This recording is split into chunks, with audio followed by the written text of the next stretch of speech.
Zen. Not just a religion, but now an outlet for the modern-day spiritual visionary or heavy drug user.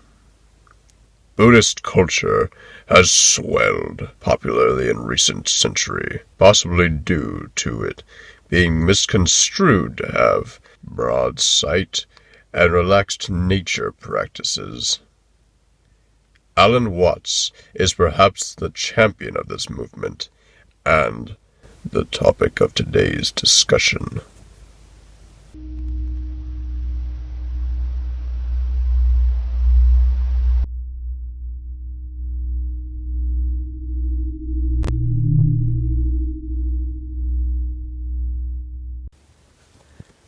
Watts was born to middle-class parents in southeast London on the 6th of January 1915. From a young age, Watts enjoyed the literature of the Far East due to his mother. Watts would grow to become more influenced by the art of the East and China in particular, his mother receiving multiple gifts from the region from Christian missionaries. Watts would be so moved that he had fanatical dreams and delusions about Eastern lifestyle. Watts picked up Buddhism as a practice he would attempt to incorporate into his life. However, it will be noted that Watts was never a Zen Buddhist and was always a Christian amongst other religious practices. In 1931, at just the age of 16, Watts joined the London Buddhist Lodge and became its secretary. This was a very lucrative decision, as the lodge had access to many resources Watts was able to indulge in. Watts had opportunities and gifts in school, but spoiled them by being too, quote, presumptuous and capricious, close quote, in a failed essay for an Oxford scholarship.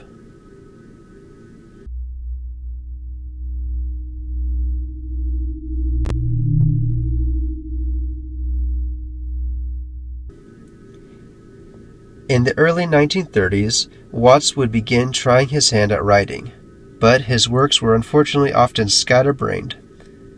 He would write The Spirit of Zen, and a few years later, in The Way of Zen, he disparaged the Spirit of Zen as a, quote, popularization of Suzuki's earlier works, and besides being very unscholarly, it is in many respects out of date and misleading, close quote.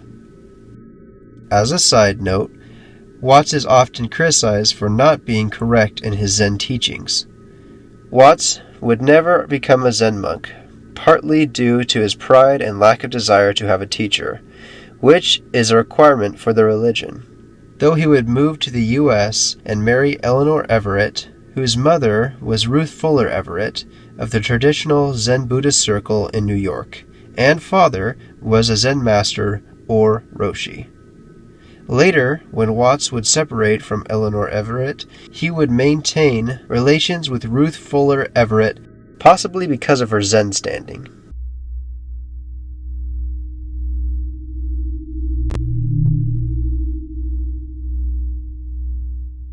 In 1938, Watts would join and leave formal Zen training in New York because the method of the teacher did not suit him.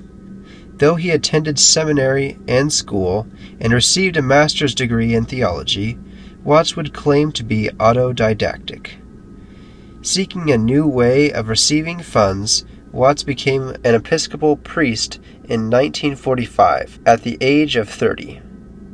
At 35, Watts would leave the ministry as a result of an extramarital affair. He was considered a very poor husband and father, marrying 3 times and having 7 children between the spouses. He would also have a 4-year love affair with the poet Jean Burden, and claimed that she was inspiration for his book Nature, Man, and Woman. For a time, Watts came to prefer writing in the language of modern science and psychology, and would care deeply for ecology and environmental conservation.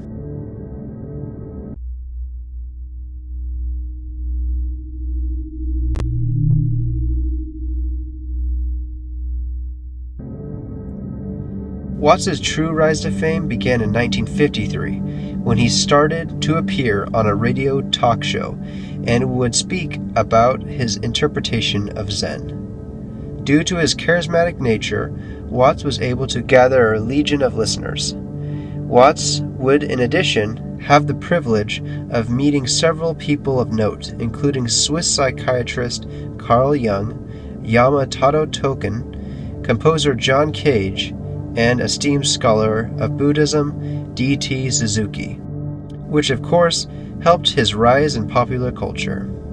Watts's ego was further boosted by being accepted as a teacher in several quote-unquote prestigious schools, such as Harvard, after becoming popular.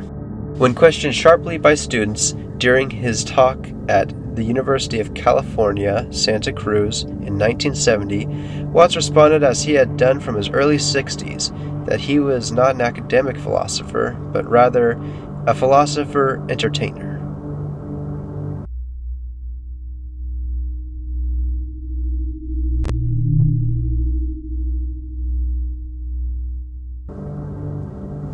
It is unknown when it first began, but Watts was a heavy drinker and smoker throughout his life.